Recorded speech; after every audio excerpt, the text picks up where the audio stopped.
Hi dear students, welcome to La Excellence Hindu News Analysis of 1st May 2020.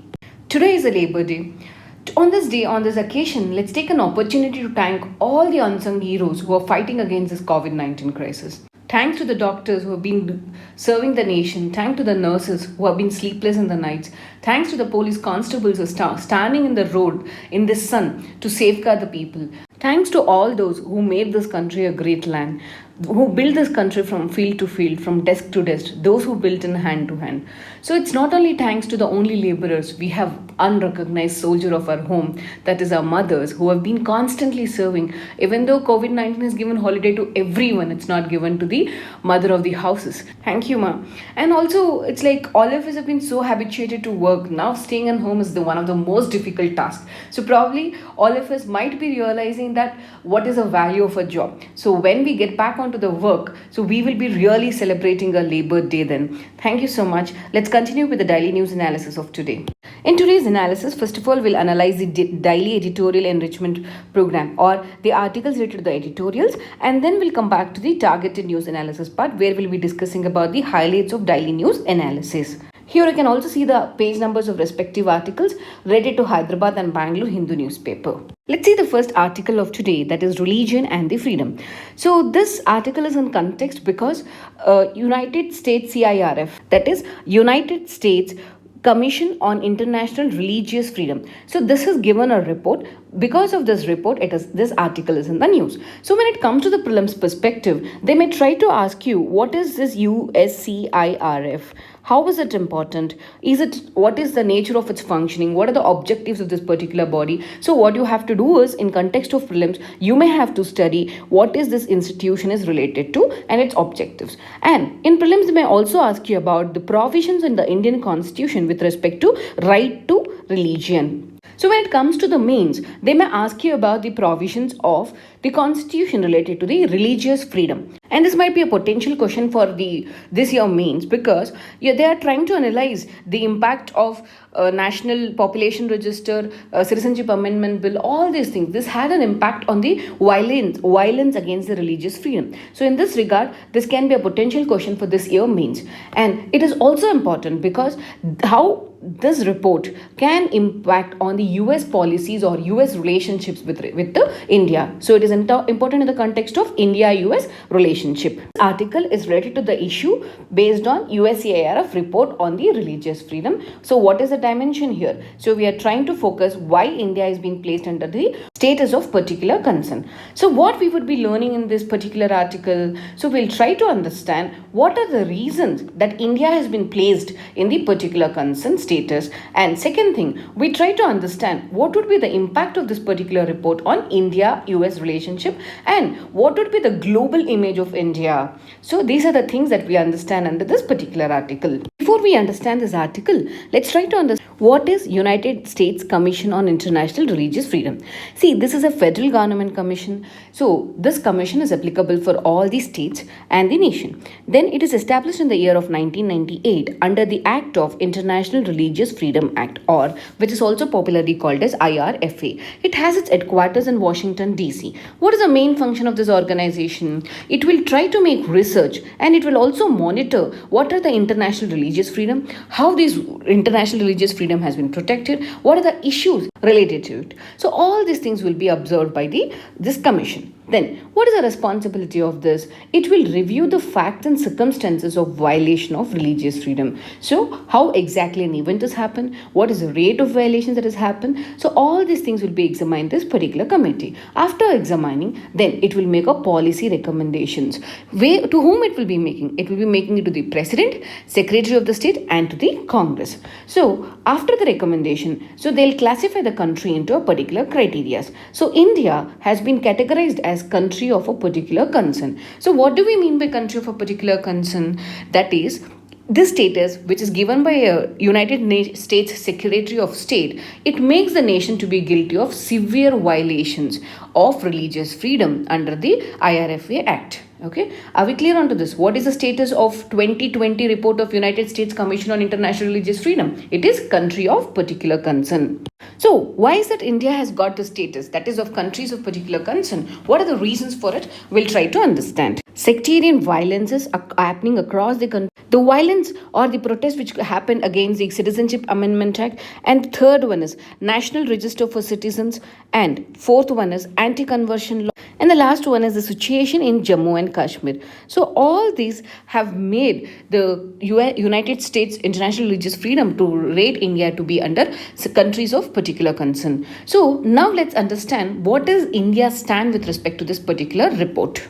The Indian government has not only repudiated the report, but it has also ridiculed the US CIRF. See what it is saying? It is saying that it is trying to be biased, it is partisan in nature, and it's more arbitrary. Thereby, Indian government has rejected the recommendations of this particular report. Author, he is trying to identify one behavior of India as a country. What is he trying to say? He is trying to say India selectively approaches the global opinions on itself. We are trying to celebrate those one which uploads us, those one which celebrates our achievements. For example, India always has boosted its image as ease of doing business ranking that is given by World Bank. We always celebrated the report of World Bank, ease of doing business. Whereas the same report given by United States Commission on International Religious Freedom, we are saying it is to be arbitrary, biased, all these things. So is India being more selective in taking up the global opinions, or is India which is trying to reject the opinions that is inconvenient to it? So do you think India is a country which has multi-religious democracy, which always says it is adherent to the rule of law, and which also wants to have a more global standing? Do you think India is such a nature? As a nation, should it appreciate or should it accommodate the religious freedoms, or should it curtail the violences that is happening against the religious freedom? So what should be the government focus? Should government focus on the protection of religious freedom, promotion of religious freedom, or should it be acting or rejecting these kind of recommendations that is being given by the international bodies? Why do you think Indian government is rejecting it? It's because this can have a certain impact on India-US relationship. Not only on that, it can also have an impact on the India's image and the global perspective, or at the global level. Having understood the response of Indian government, so let's try to understand what would be the impact of this particular report. Will that be having a drastic impact on the India-US relationship? We'll try to understand this. See, the effectiveness of these recommendations on the United States executive action is limited and occasional. The next question in our mind would be, will US impose any targeted sanctions against us? So you might be knowing, whenever there is any kind of violations, US always go for sanctioning or economic sanctions like that. So do you think that US government will impose targeted sanctions on India? So this depends upon the America's strategic interest. Then this report may also be selective and arbitrary in nature, when it is trying to spotlight a country of a particular concern, trying to target a country rather than having any effective sanctions against them. So what we can conclude with this? So the effectiveness of these recommendations is very much limited. It is more of like targeting a particular country or spotlighting a particular country. And however, the sanctions may depend upon the strategic interest of the country with respect to India. So it has a limited impact on India. So what is author trying to conclude with this? So do you think because it doesn't affect India-US relationship, should we not act on this? Definitely, India has to act on this. India has to protect its religious freedom if it has to make it is to be truly called as a multi-religious democracy. So author is trying to conclude that, so even though reputation of India is very important for the country's economic development and for the global standing, at the same time, rule of law and the communal harmony are essential for functioning of India's democracy. So just remember these words. It can be very, very useful for your GS paper to answer writing.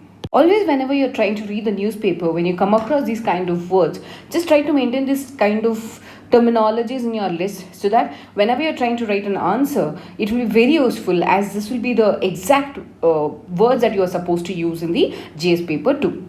Let's move to the next article, that is needed a pandemic patent pool. So this article is important in the context of prelims. They may try to ask you about, first of all, TRIPS. What is TRIPS? That is Trade Related Intellectual Property Agreement. So apart from that, TRIPS, they can ask you what is IPR. After that, they can ask you what is patent.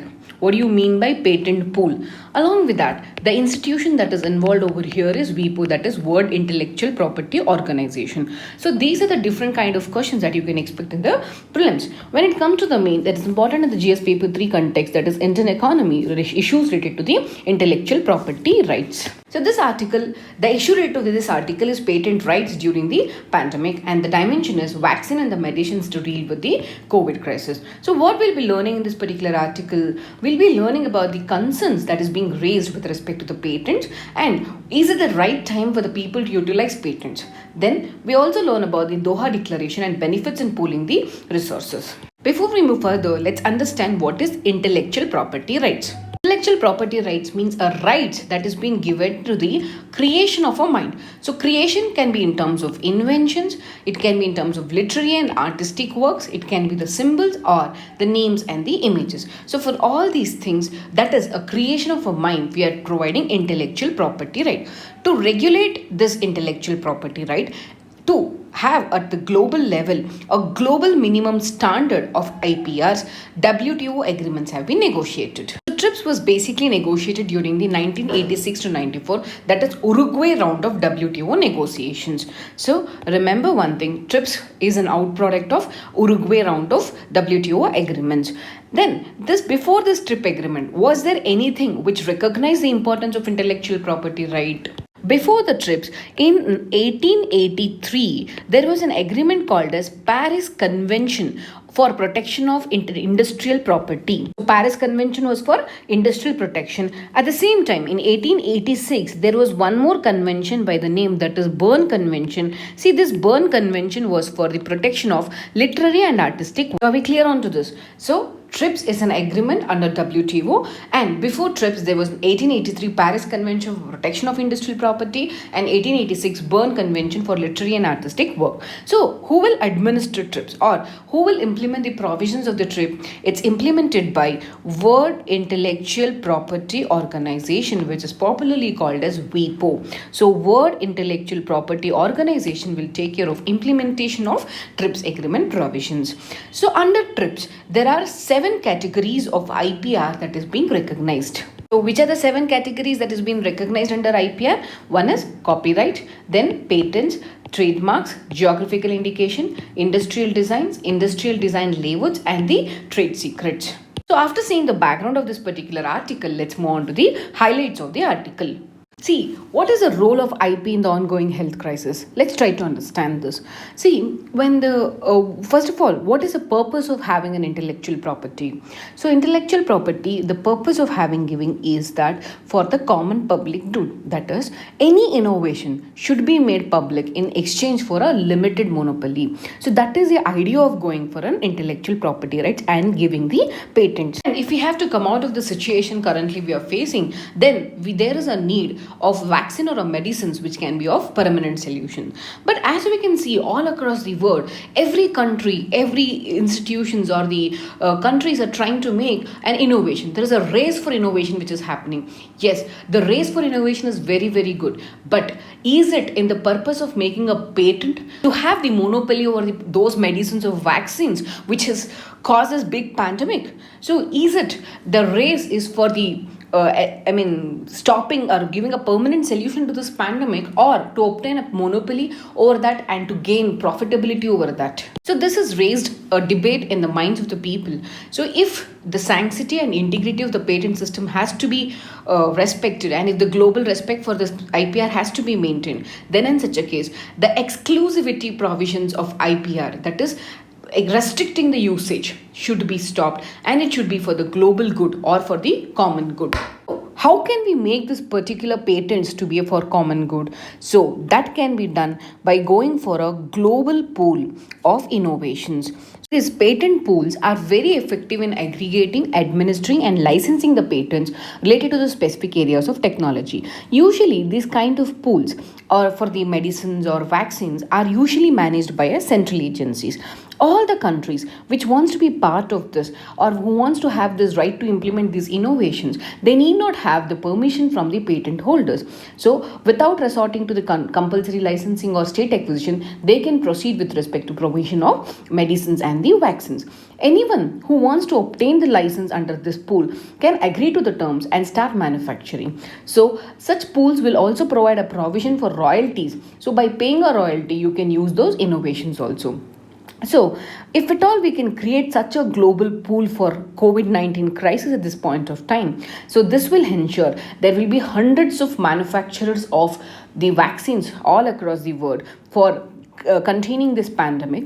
Along with that, the medicines and the vaccines will be quickly available so that we can solve the problem of so much death which is happening because of the crisis. Part of the royalties that is used that is being created by the central agency can be given to the respective research organization or to the patent owners on a periodic basis. Along with that, the fund can be utilized for the global research, and for any further pandemics that may come in future, we can be prepared with respect to the fund. As you can know nowadays, like we have a global collaboration fund for vaccine production, with a very limited fund being donated. So if at all, if we can create a global pool of fund now, global pool of patents now, we can ensure by using these patents we can generate the funds, and that funds can be used for the research purpose over a period of time. So according to the Doha Declaration of TRIPS provision, what we are trying to say is, at this juncture, if the global patent systems and IPR systems has to be recognized by the society, and it should be inclusive in nature, and it has to be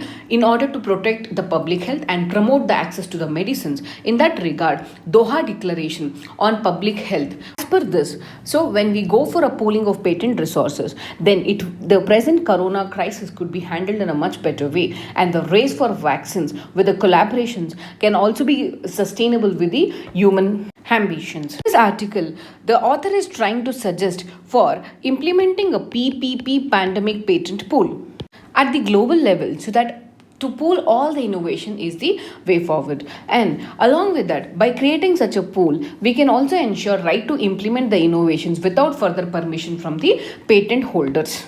See, the article is very simple. It is trying to say you about intellectual property rights and how at this time, at this juncture of crisis, if we are going and granting the patents, we have to take a permission from the patent holder, and by taking permission from the patent holder and manufacturing it at a limited extent can cause a global danger.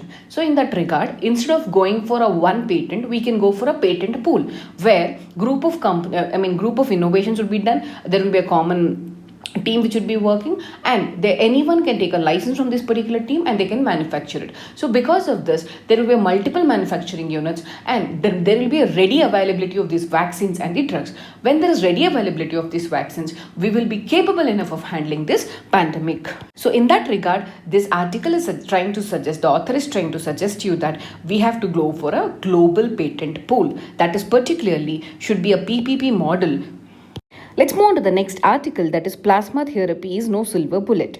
Okay, so what they're trying to say, without a scientific study recommending plasma therapy for the curing of COVID-19, we may have a more danger rather than the benefits. So let's try to understand why it is important or where it is important in the context of prelims and mains. When it comes to prelims, they can ask you about the plasma therapy, or what is CPT, that is convalescent plasma therapy. Okay, and they can also ask about the randomized controlled trial that is mentioned in this particular article. So remember, what are they can ask you in the prelims? It is CPT and RCT. Okay, when it comes to mains, they can ask you from the GS paper 3 perspective, that is science and technology, awareness in the field of biotechnology and development of new technology. Then what is the issue related to? It is related to COVID-19 and particularly convalescent plasma therapy. And what is the dimensions? What are the concerns or the challenges involved in using CPT for tackling the COVID-19 crisis?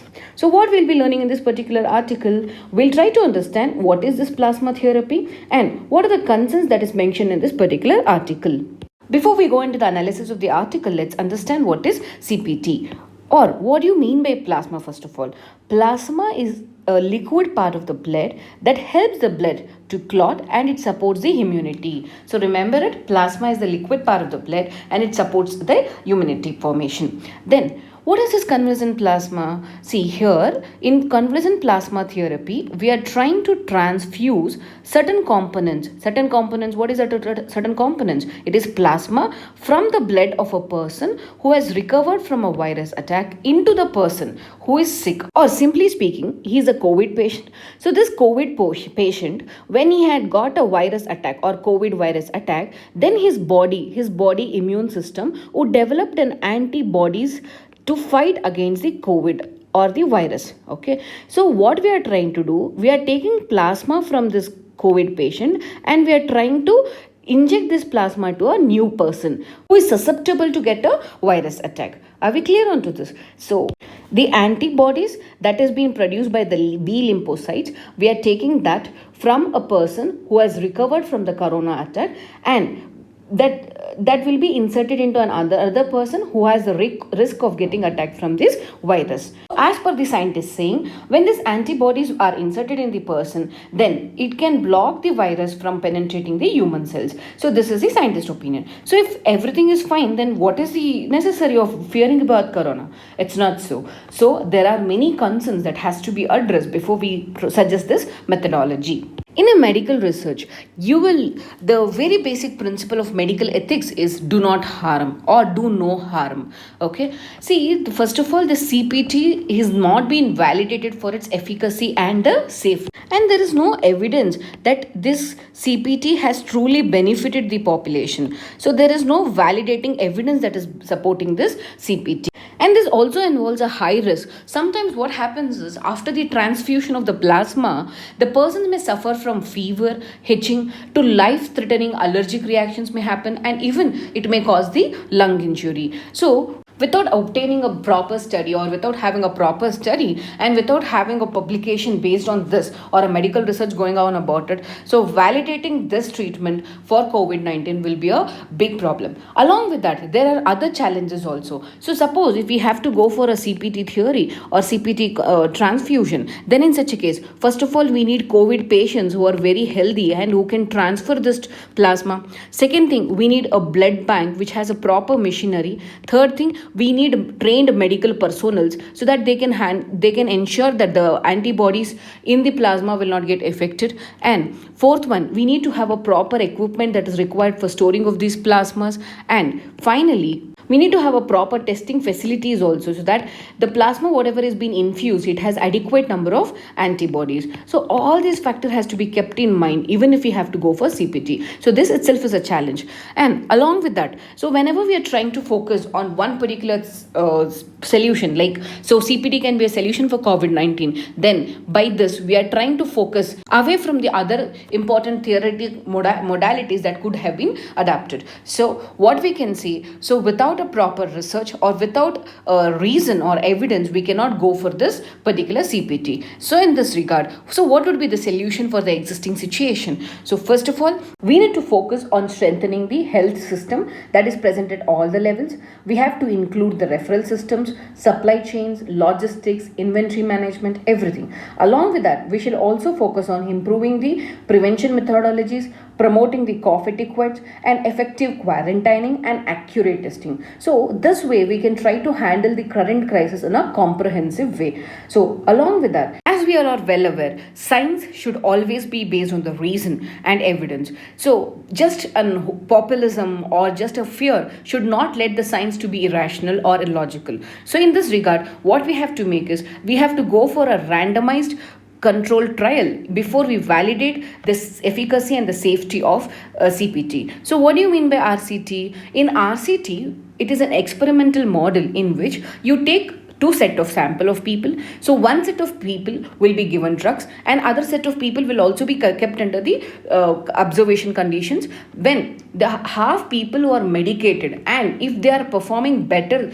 than the people who are not medicated, who are being kept under observation, then only RCT trials will permit or will say about the efficacy and safety of a particular drug or the treatment. So with this argument, we can try to conclude that without a robust scientific study, if we are recommending CPT, it may do more harm rather than the good. After the analysis of editorials, now let's move on to the targeted news analysis part, wherein we see the highlights of the news.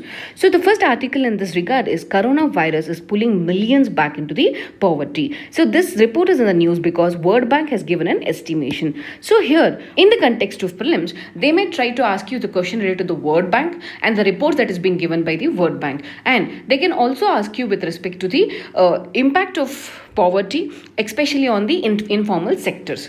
Then in the context of mains, it's important in GS paper 2, particularly in the social justice or issues related to poverty and the hunger. And it's also important in the context of international institutions mandate, that is World Bank. So what is the mandate of World Bank? So mandate of the World Bank is to end the extreme poverty and promote the shared prosperity. So that's why this is also important. Moving on further, what is the issue related to it? It is related to COVID-19 pandemic. And what is the dimension? So how COVID-19 is affecting the global poverty. Then what are the learning objective of this particular article? So we'll be aware that which are the countries or what would be the status of different countries because of the COVID-19 impact, and we'll also study the effects of pandemic on the global poverty levels.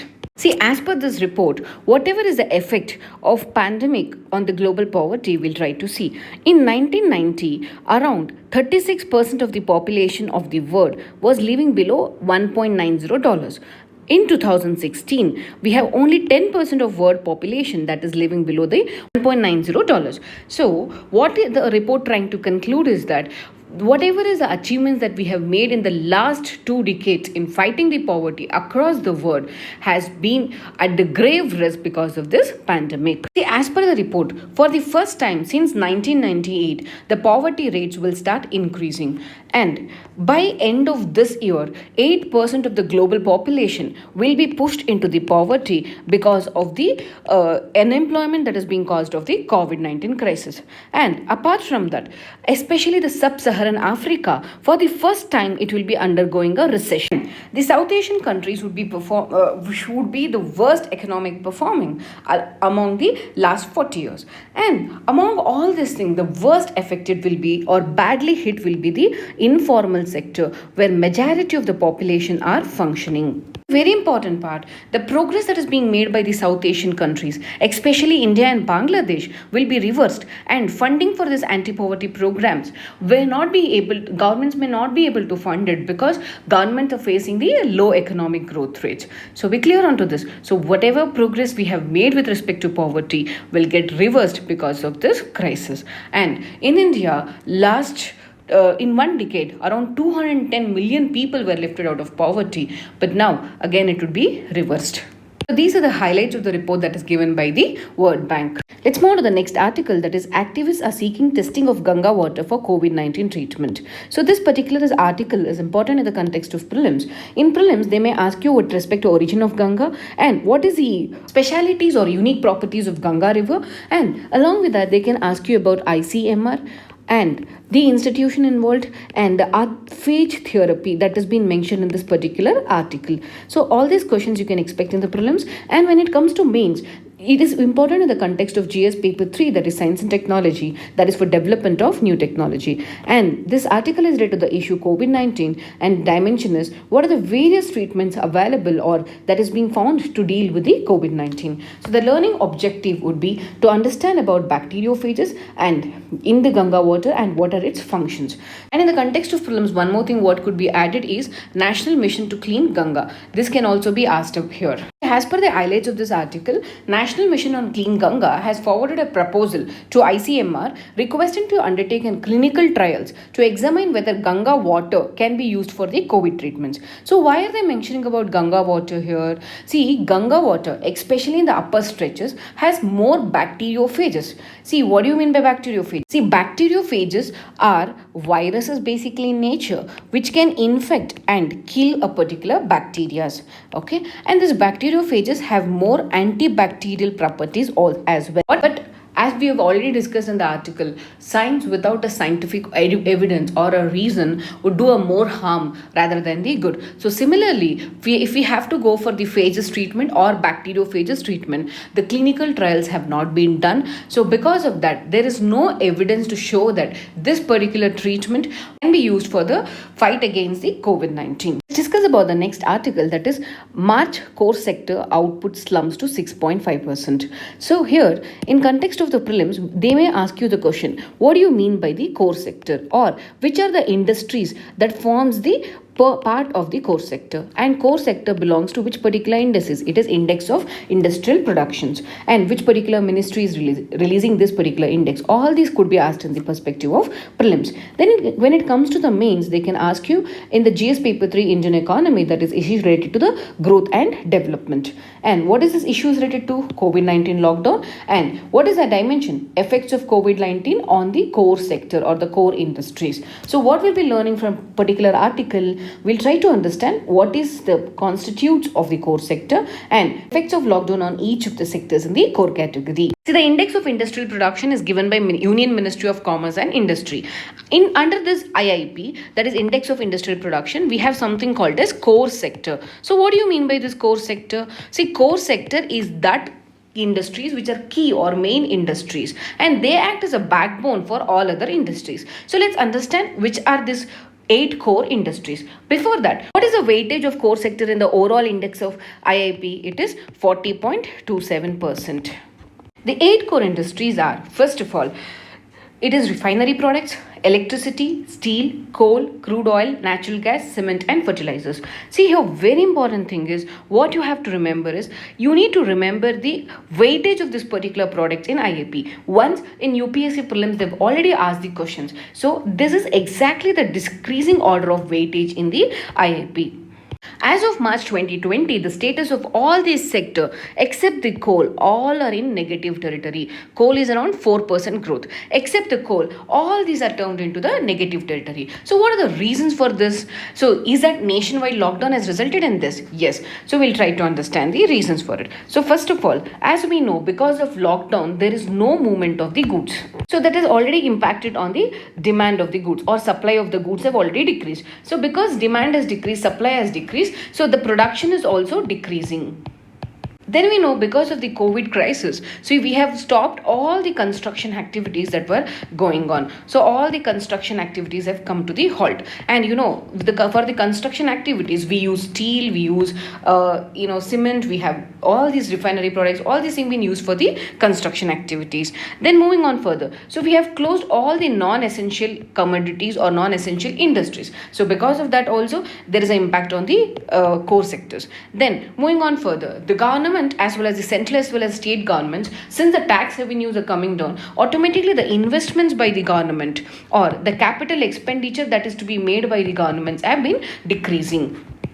Then lastly, there is almost a liquidity crunch in the market that is being happening. So all these are causing reduction in the investments. So because of reduction in the investments, so it is having a direct impact or direct bearing on the core sector and on the index of industrial production. Let's move on to the next article, that is GI tag to Manipur black rice and Gorakhpur terracotta. See, this particular articles are very important for prelims. Most of the time you can see in the prelims, they will try to ask you the match the following questions based on the geographical indications. So in the context of prelims, it's very important. They can ask you which are the recent products have got geographical indications. Okay, and in context of the mains, it's important in the GS paper 3, that is in intellectual property rights. And what is the issue? Issues related to GI tag, and dimension is products from Manipur and UP have been given a GI tag. What would be the learning objectives? So we'll try to learn more about the Manipur black rice and Gorakhpur terracotta. Before we go to the highlights of this particular article, let's understand what is geographical indication tag. So GI tag, it is an intellectual property right.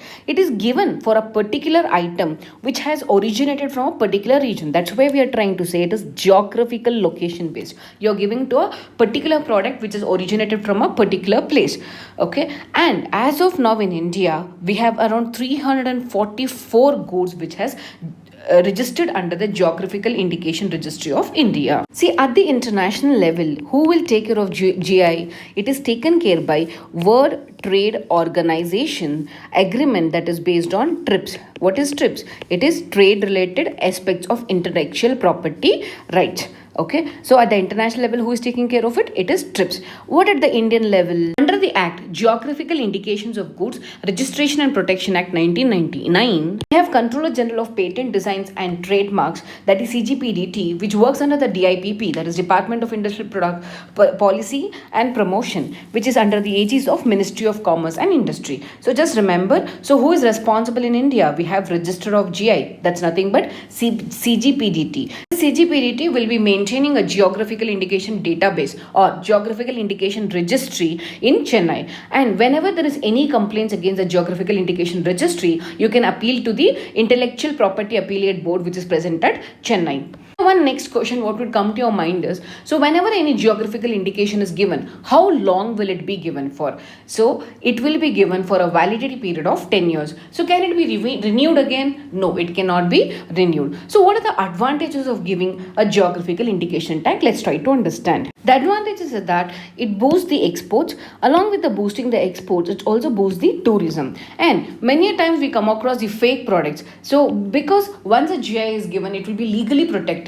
So any fake products will be punishable offense. So it reduces the number of fake products and indirectly it leads to the sustainable development of a particular region. After understanding the background with respect to geographical indication, now let's move on to the highlights of this particular article. First slide, let's try to understand about the Chakhao Kheer. So Chakhao Kheer is from the Manipur. So Chak means what? It is nothing but rice. What is how? It's delicious. See, it's a delicious kheer that is being made of this sticky black rice. So why it is black in color? It's because of presence of anthocyanins. See, these anthocyanins are the powerful antioxidants. So remember, this is very important. They can ask you in the prelims. So why this, they may not ask you why it is black in color. What do you mean by anthocyanins? Anthocyanins are the powerful antioxidants. So what are the other speciality with respect to this particular kheer? It is a scented aroma that comes along with it. It is widely practiced in the wetlands. It has rich medicinal properties also because of presence of anthocyanins, and it has more of fiber. Okay, and it is usually consumed during the community feast, and this particular crops are drought resistant also. So remember, what is the speciality of Chakhao Kheer? So that is a delicious kheer that is made of black sticky rice, and it has powerful anthocyanins, which is nothing but the antioxidants. Then the next one is about the next speciality is about the Gorakhpur terracotta. Where is this from? It is from the Uttar Pradesh. So this terracotta figures are made with a special clay which is called as khabis. So what is khabis? Khabis is a special clay which is being used to make these terracotta figures. And all these terracotta figures is handmade, and only natural colors will be used for this. And they will have a huge or a long lifespan. So in this article is very important because we discussed about what is geographical indication, what are the validity of it, what are the organization which promotes the international level, what is the organization which takes at the India level, and recently which two products have got geographical indications. Let's move on to the next article, that is Election Commission vague on RTI, asking if Jammu Kashmir is an electoral college. So refer Article 54 of the Constitution. It says, so Election Commission for an RTI reply, it is saying that whether Jammu Kashmir will also be part of the electoral college for the election of the president. For that question, Election Commission has replied very vaguely, saying that refer Article 54. So in the context of prelims, what they can ask you? So they can ask you what is Article 54.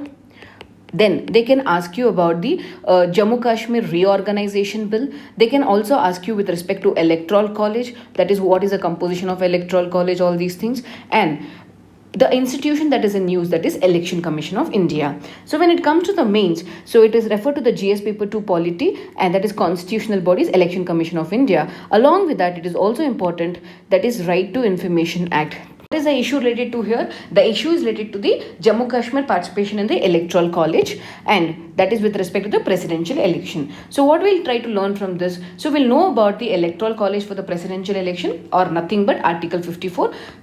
See, highlight of the article is very simple. See, RTI, one of the student under the RTI as asked Election Commission of India, as per the Jammu Kashmir Reorganization Act, so will Jammu Kashmir will also be involved in the electoral college of the presidential election?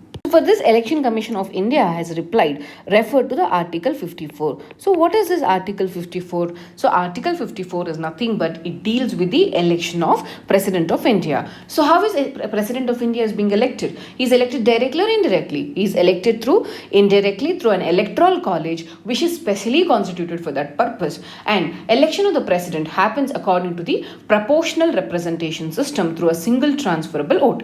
Is it an open ballot or secret ballot? It is a secret ballot. So what you have to remember here, under Article 54, the election of the President will be indirect and election happens according to the proportional representation system, and it happens through a secret ballot with a single transferable vote. The next question what would come to your mind is, what is this electoral college? So electoral college is nothing but the elected members of both the houses of parliament. See, when I'm trying to say elected members, who is not participating here? It is nominated members are not participating in the election of the president.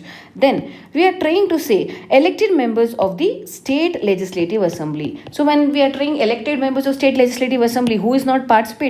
So it is MLCs or the state legislative council members are not participating in the election. And finally, we are trying to say the elected members of union territories of Delhi and Puducherry are participating. Means the other union territories members will not be participating in the elections. So this is the composition of electoral college. So who are participating in the electoral college? It is elected members of both the House of Parliament. It is elected member of state legislative assembly. It is elected members of Delhi and Puducherry. Okay. Who is not participating? Nominated members and members of legislative councils, and except Delhi and Puducherry, all other union territories will not be participating in the election. So, but what is the query here? What is the issue that is being discussed? See, as per the Jammu Kashmir Reorganization Bill, there are certain provisions that Jammu Kashmir has powers that is similar to the legislature of Puducherry. So, because of this, there is a question or a debate which is started with respect to the Jammu Kashmir